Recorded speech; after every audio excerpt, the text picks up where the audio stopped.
My regrets look just like texts I shouldn't send. And I got neighbors that more like strangers, we could be friends. I just need a way out. Hey everybody, this is Cristal. Welcome to this week's episode of The Life We Lived. We've got a special guest here today. If you don't already recognize him, this is my baby boy. This is my son, Jacob Jordan. Hello. Hello. I'm Jacob. I need to speak up. We are actually doing this episode together because we're celebrating Zach's 30th birthday would be this coming Saturday. So we're actually kind of filming this ahead of time, but we are airing this on Saturday to celebrate his first heavenly birthday. This is a big one for both of us. Losing Zach in April has definitely affected our family, our unit, and I think, Jake and I have talked several times about when it's really going to hit us, and we both agreed that coming into his birthday and the holidays was going to be rough. Mm-hmm. So, and then here we are. So Saturday would be Zach's 30th birthday. It's September 21st. And we've been trying to figure out what exactly we're going to do for that day. But we definitely wanted to do an episode just really honoring Zach. This whole everything we're doing with The Life We Lived is honoring him. But I wanted us to do something special, and I'm going to make Jake talk on camera some today. So We're going to try. But we know that I did my story and talked about the boys and kind of their lives when they were younger on the first episode. But I wanted to put Jake on the spot a little bit today and let him talk and kind of talk about his brother and how losing him just has affected him. So is it my turn? It's your turn, Jake. Well, I mean, start from the beginning or Just what? wherever you want to start. Just speak up. Well, I mean, I didn't really say a lot at the funeral. My best friend pretty much let me know that. But I don't know, from the very beginning, Zach was just the best brother. Even if he made choices in the end that don't necessarily reflect his true character, he was just the best brother from the beginning. Mom always worked really late, all the time whenever we were younger in San Antonio. So Zach was the one pretty much that raised me during my really young years, probably from like 4 to 10 or so. During that time, I mean, Mom was definitely there. She just worked most of the time.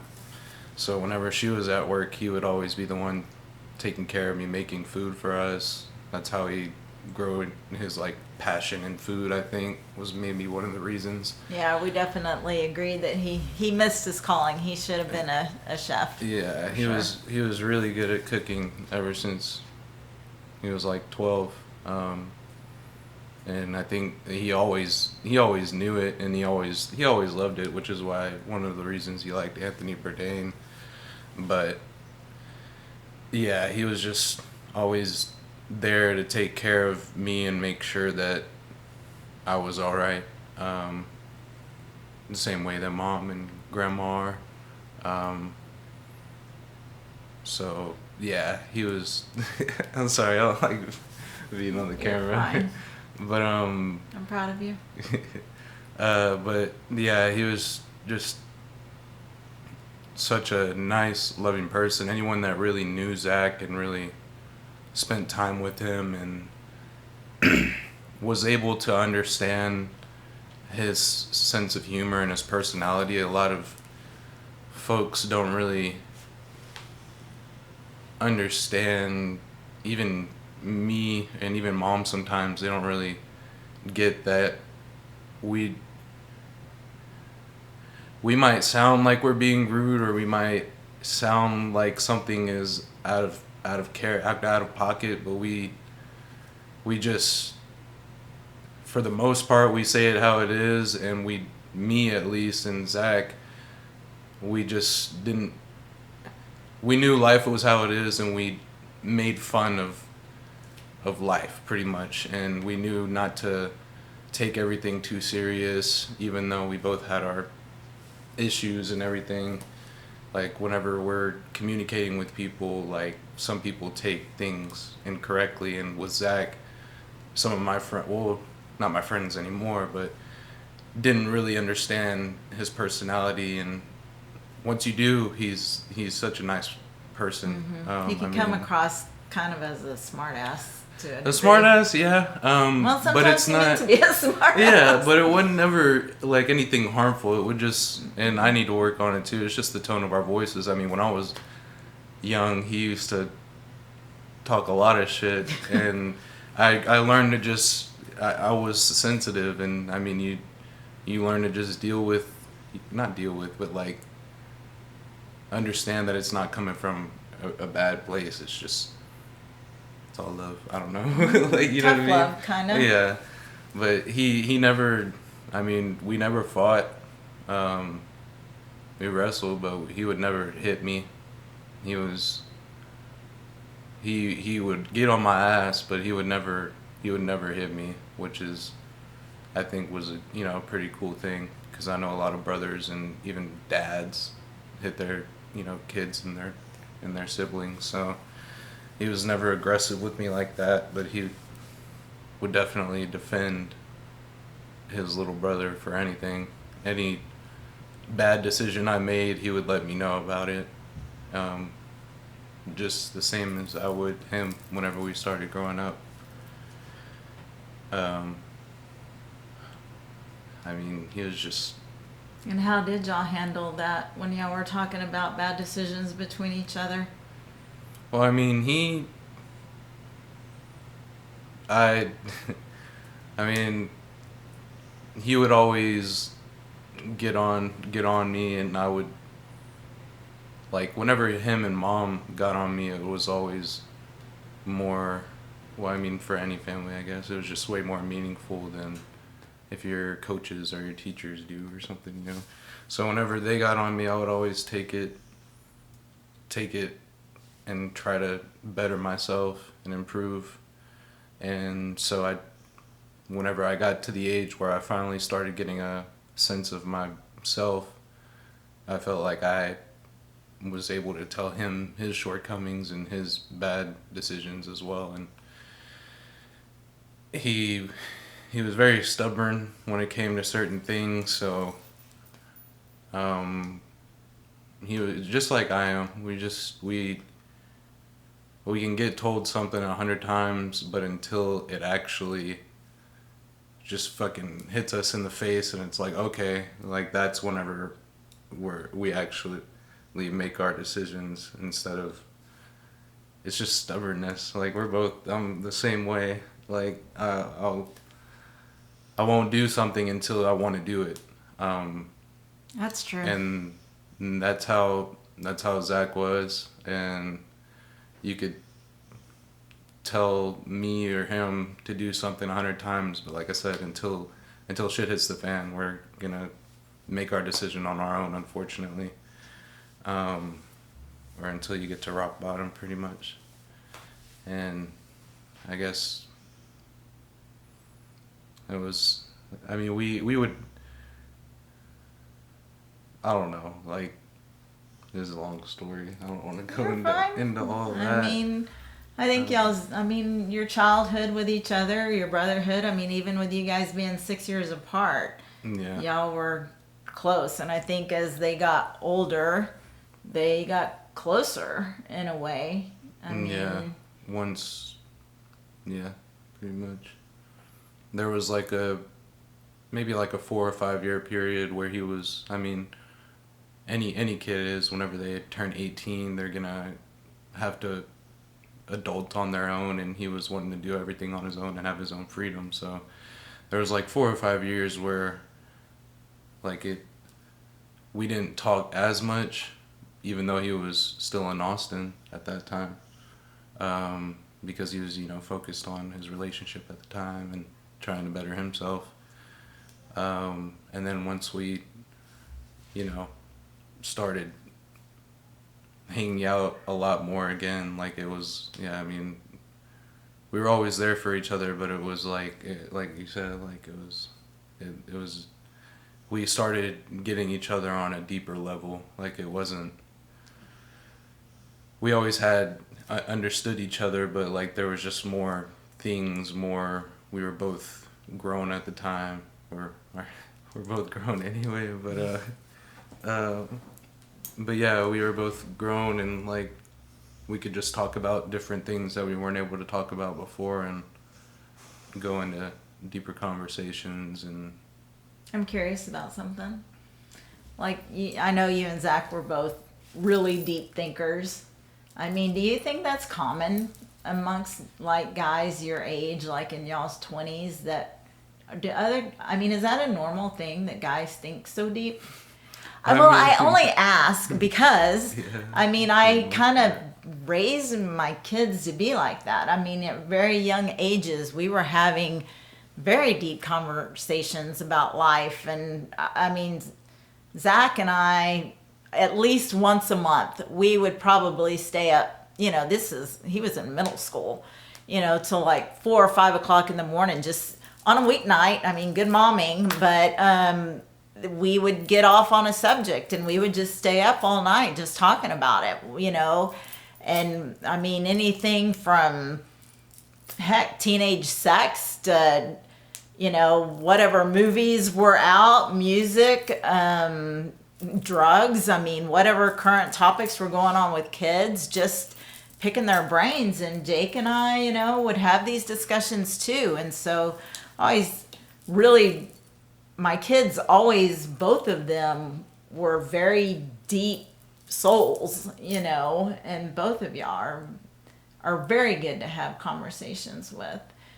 And Zach was, both of you guys are so smart, but as the mom, I felt like in these conversations, half the time I was the one learning because, these guys were just so aware, of things. And I'm proud of my momming there, but I think they raised me as much as I raised them, Yeah. For sure. Especially Zach I was so much younger. I was 22 when I had him. Yeah, I think that all that comes from just life experiences as well. Definitely your environment and the people you're around and the kind of things that you're interested in play a factor into it. But I think that, it's just life experiences, stuff that happens to you that makes you take a step back and try to think about things from other points of view. Like a lot of people are so narrow-minded and focused on, whatever they think is right or whatever they hear is right, but they don't want to put their own thought into it, and they don't want to think about what other people's reactions or how other people would think about that kind of thing. What do you mean? Like, give me an example. Just being like introspective and understanding that if someone tells you something that's, someone like let's say you're just being an asshole and someone lets you know you're being an asshole and you don't change after that, like maybe you should start thinking within yourself, like maybe I am an asshole and maybe I need to change the way that I act with people. And I feel like a lot of people that are like that can't even think to change themselves, to better themselves, are also narrow-minded to not think about other possibilities and other people and like the way that it can affect other people. And I think I'm me and Zach were probably a little bit too much into that, because we were like, unless we get upset, then for the most part we're just, you know, we're not gonna, I don't know how to explain it. We're just gonna think too much. Like, that's all it is. Like, we're always gonna be thinking of what the outcome could be, and there's always, it adds anxiety onto you, and it adds depression, and unless like someone pisses us off, that's whenever it's direct, you know, there's no thought process at that point. So like, other than you're calm until it hits a level, and then you're done. Yeah, you're calm and you're thinking, you know, about what other people would think about something you say or the way you would act. But unless you're confronted and you get pissed, then it's, you know, fight or flight for the most part. And do you stand up for yourself? Yeah, of course. I didn't when I was little. I got bullied when I was like in elementary school. But then I grew up. And No, I don't remember you getting bullied. I remember not too much. Not like bad, but at Bull Verde there was a little piece of shit. Well, yeah, but then you ended up pouncing on top of him and pinning him to the ground. I don't remember that. You But know? oh, that Same kid. that was him. Oh Yeah. yeah, okay. Yeah, well Same then kid. yeah, I guess yeah, I thought that was another incident. Well, yeah, and then he never. I don't know. Yeah, he didn't mess with me anymore. Mm-mm. I think his name was Angel or something. I Forgot. Little piece of shit. But no, yeah, for the most part, I stand up for myself. I just gotta get Do you pissed remember enough. you may not remember, Zach would, but I remember telling you too when you were little about when you were heading to school, who to make friends with and why? The big guys, the big fellas. Yeah, for the most part. I mean, No, with both of my kids. I mean, they, you know, here they were with a single mom, and I didn't want my kids to grow up to be the bully kid, but I also didn't want my kid to be the pansy kid. And I, you know, was concerned because I didn't want them getting in fights in school. And so I told both of them, you go into school and you pick out the biggest, meanest dude, the one that gets in trouble, and make friends with them. And you also make friends with all the smart kids and all that too. But if you befriend the kid and seriously befriend them, you know, I said, because there's one, they probably have a bad reputation for something that was totally false. And two, if everybody else sees you're friends with them, nobody else is going to jack with you. And that's one thing. I mean, and both of the boys did that to a certain degree and did it in a genuine way. I mean, they were friends with all the kids, not just the jocks, not just the, you know, the kids that were into, you know, more into their studies, not the bullies. I mean, they were friends with everybody. And that was one thing that I was very fortunate that, you know, I wasn't getting calls to go to the school because somebody got in a fight, other than somebody over here's very first day of kindergarten. That was different. But other than that, we didn't get in any fights in school. Yeah. But neither one of the boys did. And Zach was his temperament was really calm, and he was very chatty when he was really young, very the social butterfly. He knew everybody and would talk to everybody. And as he got older, that changed some, but he was funny. He was always wanting to dance, always into music.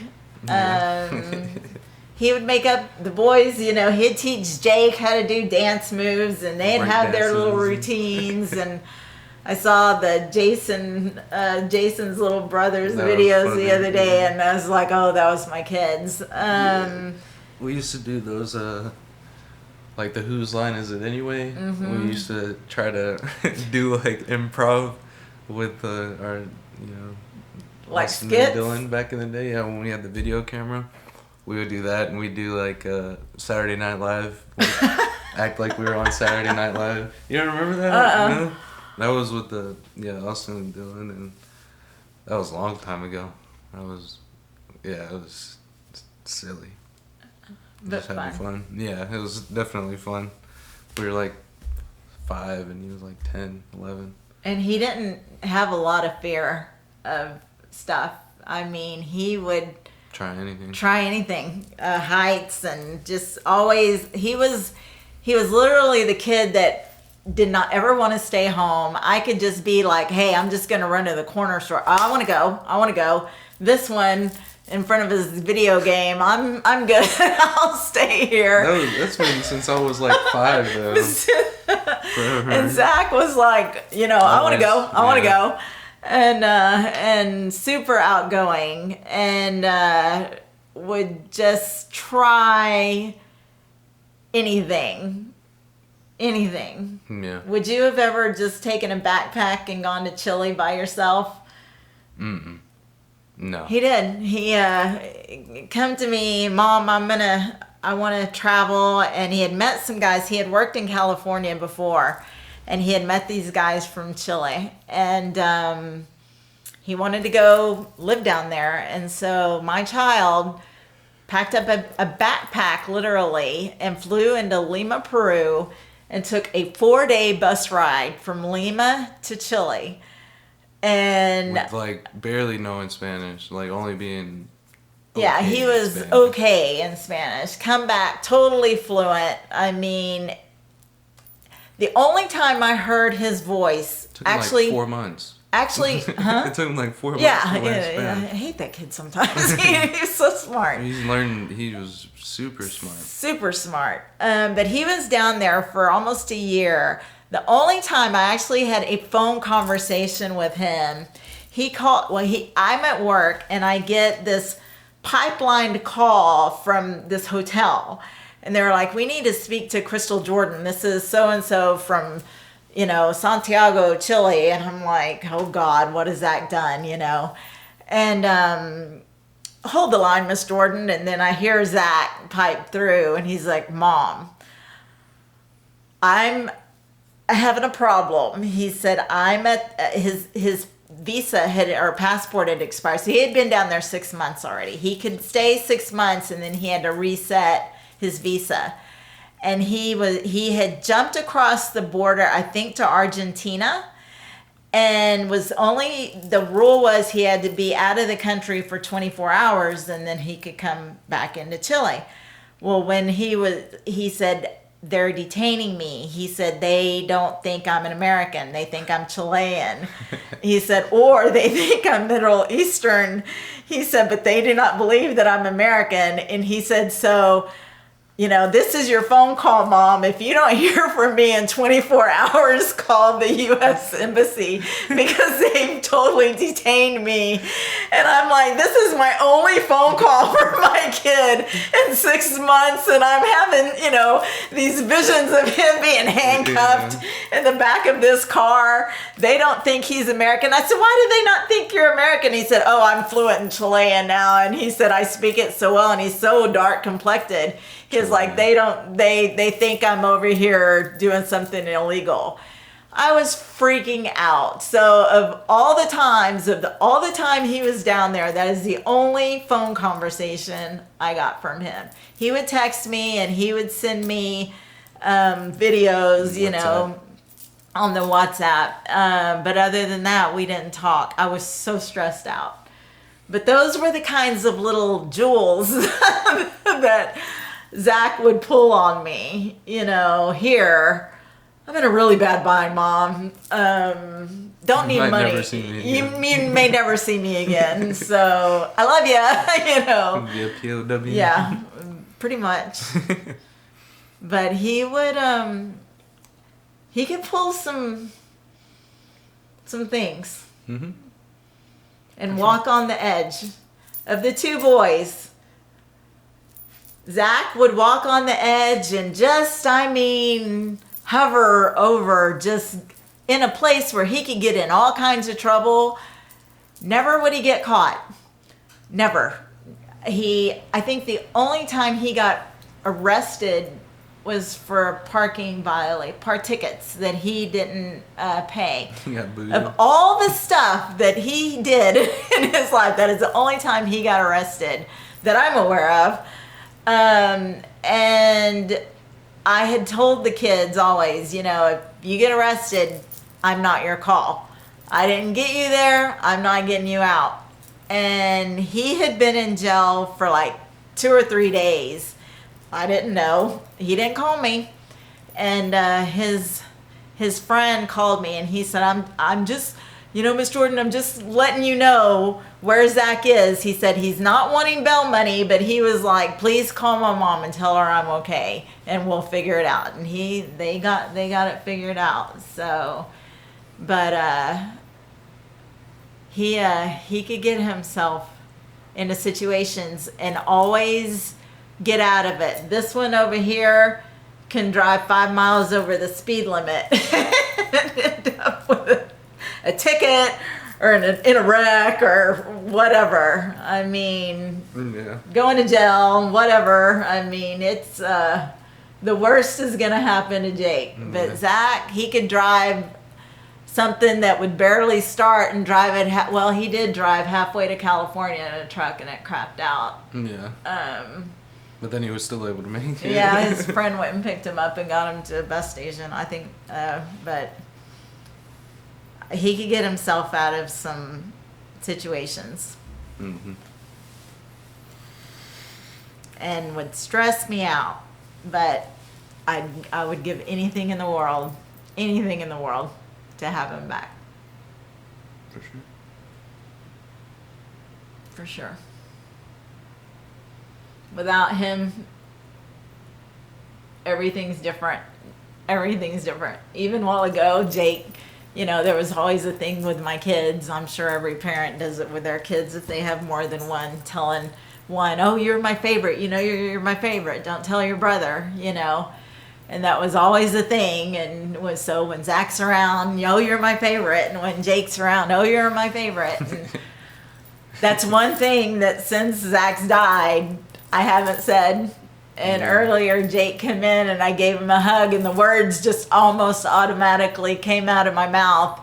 And I looked at him and I told him I don't feel right saying that anymore because I don't have anybody on the other side to counteract it with. So Zach, right now today it's your birthday, so you're my favorite.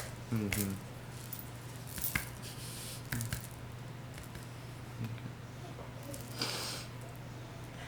Come here, Weezy. I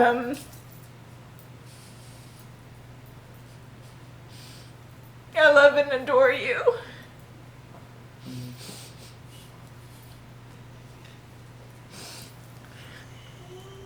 But everything with us is just so different.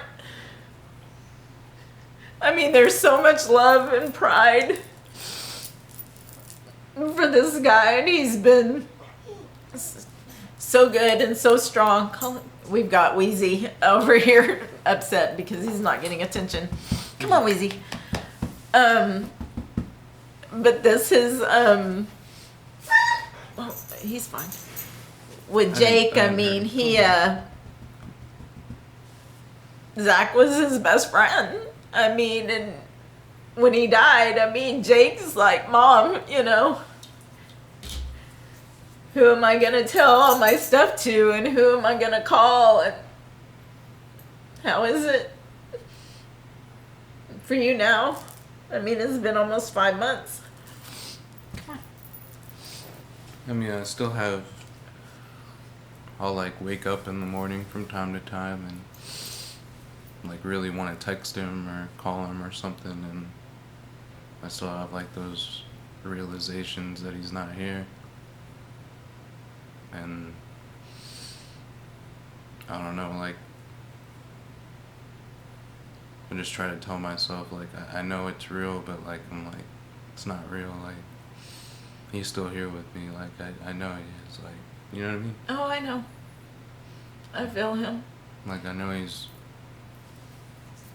I don't know. It's just it's weird I'm in a weird place. And it's really know how to explain it. No, and I am too. I mean, when you lose your child or your sibling that you were really close to, and with us, I mean, it was just the three of us, and it's a weird thing, you know. I'll think of things with the boys, and you know, it was always, I tried very hard. If I didn't, it wasn't a situation where if I did for one, I felt like I had to do for the other, but I always tried to make sure things were very balanced between them, and that there wasn't ever a sense of favoritism between them, right?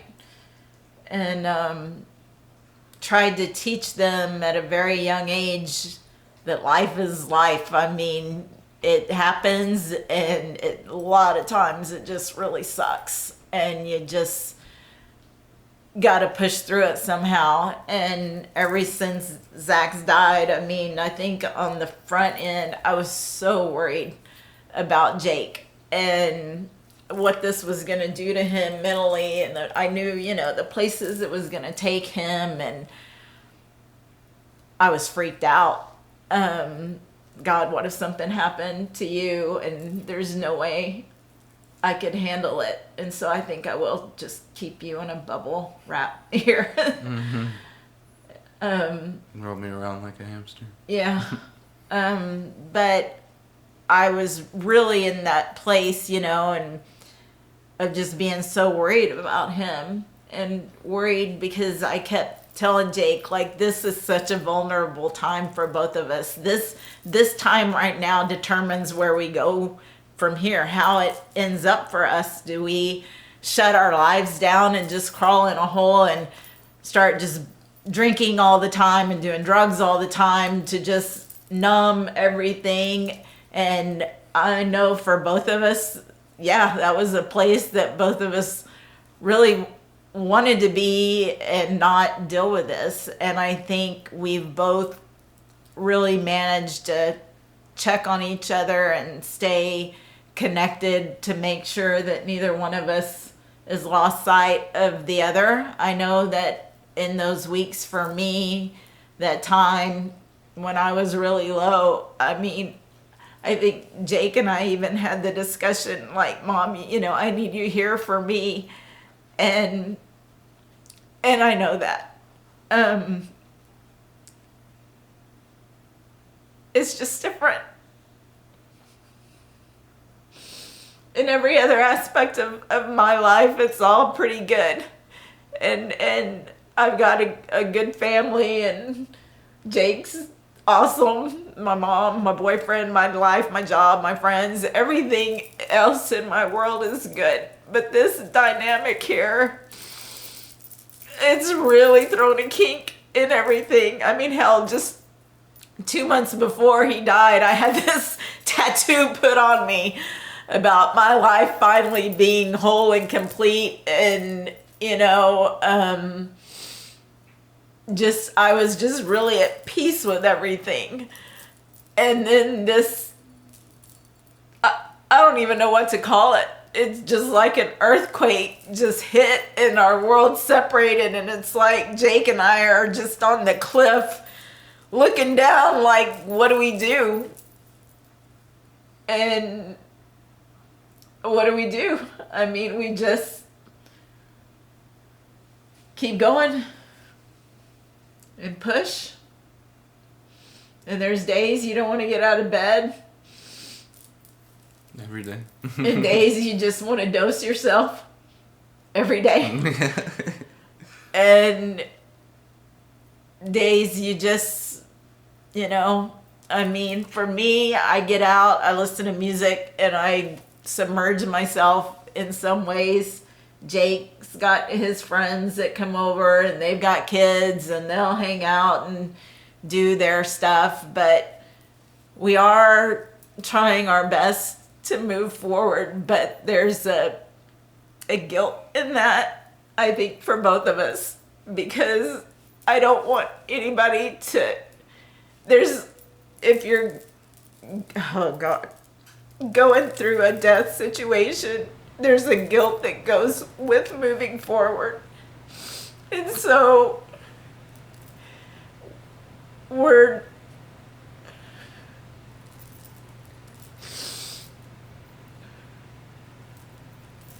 he's with us every day, every minute of every day. And on his 30th birthday, he had talked about me and Jake coming out there. So we should be with him right now celebrating. So instead of us being out there with him, with us for us this weekend, just have us in your prayers that Zach is with us. And we're going to celebrate him as beautifully as we can. And just wish him a happy birthday. And we love you. We love you, Zach. And we hope that you're partying up there with the angels and telling jokes to those guys that let you in. And when you sneak out, I hope they let you back in, because I know you'll sneak out. And I just still can't think of you being gone. I just think of you on another side. And I hope in that other side there's all the things that you like and that make you laugh and make you dance, that goofy dance, and make you talk and make you rap and make you sing Spanish rap in the shower at the top of your lungs that you used to do, and make you slide down stairs on cardboard and bust through walls like you used to do,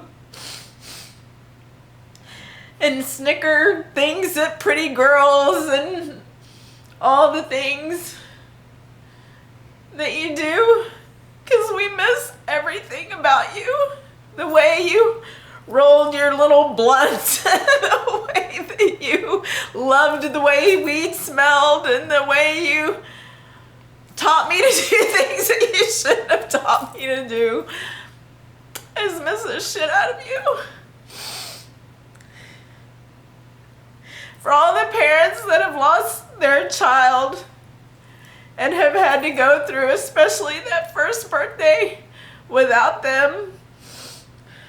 My friend Robert this week had to celebrate his son Michael's first birthday without him, his heavenly birthday this past week. And my heart goes out to you and my friends that have gone down this road, because this should be a day of joy, and it's just so painful.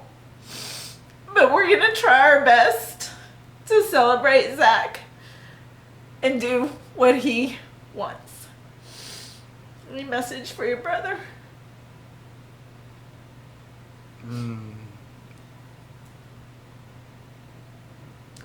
Too much, I don't know, not on the camera. But yeah, I mean, there's not a moment that goes by where I don't think about him. I mean, every morning that I'm not working, I pretty much get up and, light the candles next to his picture, and I'm always thinking about him when I'm up in the morning and getting my day started. I mean, his picture's right at the table before my door, so I'm always every day I go to work, every day I leave the house, he's just looking at me. Mine too. The last thing I see when I walk out the door and the first thing I see when I walk in is him. Mm-hmm. So, I mean, he knows I miss him. I'm always having moments where I'll just be by myself and just talk to him in my head, and He loved you so much. Yeah. So proud of his little brother. Anyway, guys, thank you for sharing this day with us. And like I say, just say extra little prayer. I don't ever ask for that, but for us and my family, and wish my kiddo up there a happy 30th. We love you, son. Happy birthday. Love you, bro. Zachary Lee Jordan, a.k.a. Zach Attack.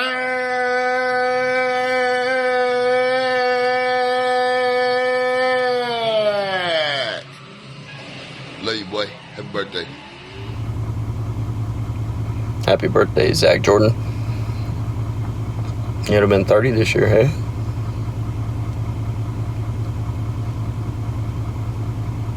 It's a little harder than I thought it would be. Just knowing I love you and I miss you, cuz. Zach, happy 30th birthday, love. So much love. So much love. I want to say, what do I not want to say? I want to say so many things, but, you know, one thing that I will never forget that you came and did into my life is remind me to take care of myself and to put my needs first and to put, you know, and I already knew that, but you just came and reminded me about it on a different level. And I love you for that forever, you know? Like, you did nothing but accept me and give me pure love. And we just had a shit ton of fun and laughed a lot. And I'll never forget that, you know? Thank you so much for it. One thing I like, this little quote I wanted to put out there. It says, love so immensely that life itself falls deeply in love with you. And it just touched my heart. And I love you so much, wherever you are. Happy 30th birthday, babe. Hi, my name is Derek. I'm Zach's cousin. I just wanted to make a real quick video and kind of tell y'all what Zach meant to me, and I just wish I got to spend more time with him, like I guess everybody would say.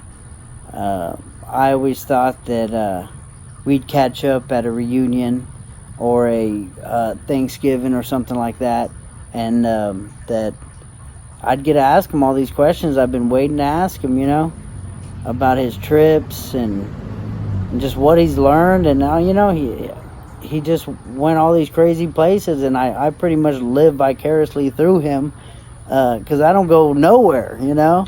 So it was awesome to see him do all that stuff, and you know, and just what a great life he lived, and to the fullest, you know. And it's pretty much all I wanted to say, and I love you, Aunt Crystal, and take care.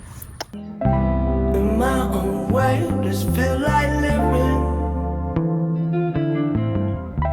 some alternate reality.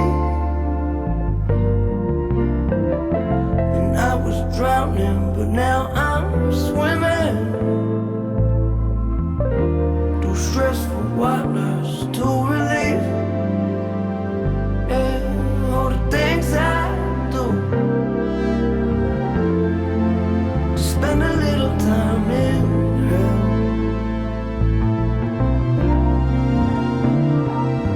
And what I won't tell you, I'll probably never even tell myself. Don't you know that sunshine don't feel right when you're inside all day? I wish it was nice out, but it looked like rain. Gray skies are drifting, not living forever. They told me it only gets better.